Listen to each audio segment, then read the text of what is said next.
এই মুহূর্তের সবচেয়ে বড় খবর, কাউন্টিং ছেড়ে পালিয়ে গেলেন তৃণমূল নেতা শওকত মোল্লা।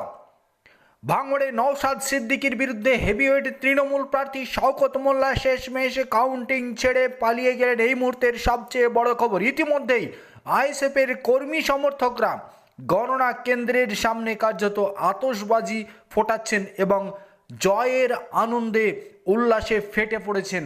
শওকত মোল্লা কাউন্টিং ছেড়ে পালিয়ে গেছেন।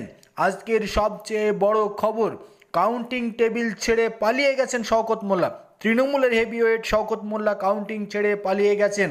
ফলে গোটা রাজ্যে কি হতে পারে সেটা ফের প্রথমেই একদম অনুমান করা গেল। এই মুহূর্তের সবচেয়ে বড় খবর, কাউন্টিং এজেন্ট হিসেবে যারা ছিলেন তারাও আপাতত ভেতর থেকে বেরিয়ে গেছেন।